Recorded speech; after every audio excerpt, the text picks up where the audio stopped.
प्रतापगढ़ में लोकसभा चुनाव का बिगुल बज चुका है।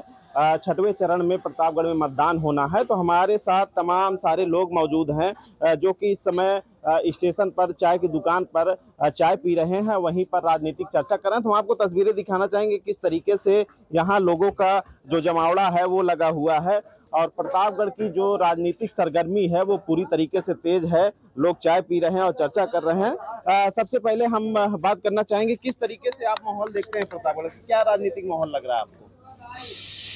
राजनीतिक माहौल मेरी समझ से बढ़िया है और चूंकि देश की सुरक्षा की बात है तो इसलिए भाजपा के साथ और लोग माहौल बन रहा है। भाजपा के साथ माहौल बन रहा है। आपका किसके साथ माहौल बन रहा है? नहीं, हमारा किसी के साथ माहौल से मतलब नहीं है। एक जनता के तौर पे जो जनता के मुद्दे होते हैं वो शिक्षा, स्वास्थ्य और रोजगार की व्यवस्था होनी चाहिए। अगर हमारी भैंस दूध नहीं दे रही, सरकार थोड़ी वहाँ जाके लगवाएगी। तो जो माहौल है वो सिंपल सी बात है, स्वास्थ्य की व्यवस्था हो नहीं रही है। हमारे सांसद जी रहे हैं, उत्तम काम किया है, स्टेशनों के नाम बदले हुए हैं, भक्तिमय माहौल पूरा हो गया है। सारे स्टेशनों के नाम बस धाम के नाम पे चलते जा रहे हैं। आगे से ऐसे कुछ चेंज होगा प्रतापगढ़ में विकास नहीं हुआ क्या? नहीं, बहुत विकास हुआ। सांसद जी क्या विकास तो किया ही है, बाकी वो अपनी रैली में बताएंगे साहब। आप बताएं सर, क्या स्थिति है, क्या माहौल है? युवा बेरोजगार है, कोई रोजगार का साधन नहीं है। एटीएल फैक्ट्री बंद है, कह रहे हैं एटीएल फैक्ट्री चालू हो जाएगी, परचेज कर रहे हैं, सरकार को पैसा दे के वो कर रहे हैं, मगर अभी भी एटीएल फैक्ट्री 8-10 साल हो गया सांसद को रहते हुए प्रतापगढ़ में कोई विकास नहीं हुआ। उद्योग का सबसे बड़ा मामला है प्रतापगढ़ में, मुद्दा है, बता रहे हैं सर। आपको क्या लगता है, आपके क्या मुद्दे होंगे वोटिंग को लेकर? कर्मचारी संघ का अध्यक्ष हूँ, इसलिए पहला मुद्दा तो भाई पुरानी पेंशन बहाली, जिसको हम लोग ठगे जा रहे हैं और उसमें इन लोग सरकार हार भी रही है हर बार। परिवारों को भी वोट देना चाहिए ओपीएस के विषय पे।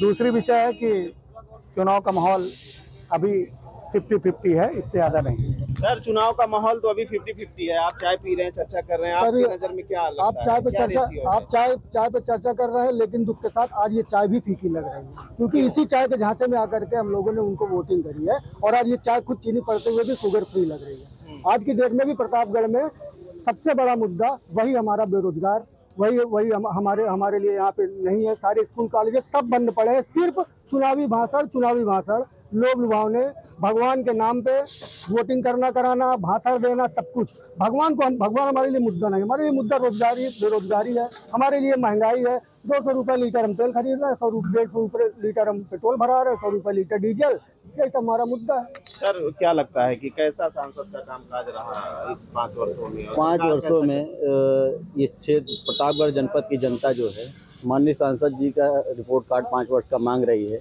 वो देने को तैयार नहीं है।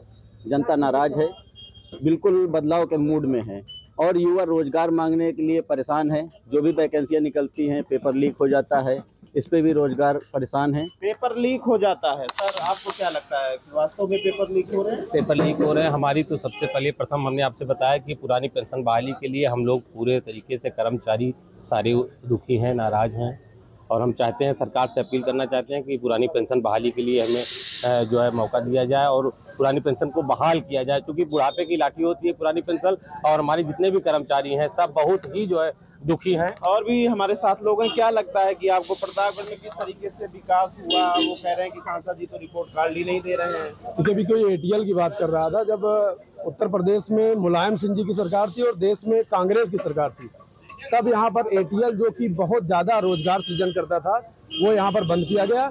और आज आपको बताना चाहता हूँ कि माननीय संगम लाल जी जो सांसद हैं, उनके प्रयास से आज 80 करोड़ जो बकाया था एटीएल का, उन्होंने उसका भुगतान करा दिया है और जल्दी वहाँ काम स्टार्ट हो जाएगा। सांसद जी का 5 साल? सांसद जी का कार्यकाल बहुत अच्छा है। उन्होंने कई सारे 4 लेन बाईपास, अभी वहाँ पे देलूपुर से लेकर वहाँ लम्बुआ तक की रोड उन्होंने पास कराई, कई सारे बड़े बड़े कार्य उन्होंने किए। अभी कुछ लोग कह रहे हैं कि भाजपा ने विकास नहीं किया। बेरोजगारी का मुद्दा है अभी प्रतापगढ़ में, तमाम सारे ऐसे मुद्दे हैं। क्या लगता है, भाजपा ने विकास किया क्या 5 साल? देखिए, अगर ये कहा जाए कि भाजपा ने विकास नहीं किया तो उन लोगों की जो है चश्मा बदलवाने की जरूरत है।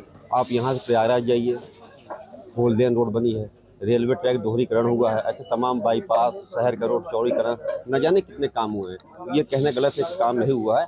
और कुछ मुद्दे जो सदियों से यहाँ पे लंबित थे, जैसे 370 धारा हो गया, आपका राम मंदिर, वो सब भी माननीय मोदी जी ने उसको खत्म कराया है। तो हम ये नहीं कहेंगे काम नहीं हुआ, काम भरपूर हुआ और फिर इस बार जो है मोदी जी की सरकार प्रतापगढ़ सांसद संगम गुप्ता जी को जिता करके 400 पार का नारा पूरा करेगी। ये थे हमारे साथ प्रतापगढ़ की पब्लिक जो कि चाय पीकर और राजनीतिक चर्चा कर रही है। प्रतापगढ़ में जैसे ही चुनाव की तारीखों का ऐलान हुआ है वैसे ही माहौल भी पूरी तरीके से गर्म हो गया। हालांकि अभी मिला जुला असर जो है राजनीतिक रूप से देखने को मिल रहा है।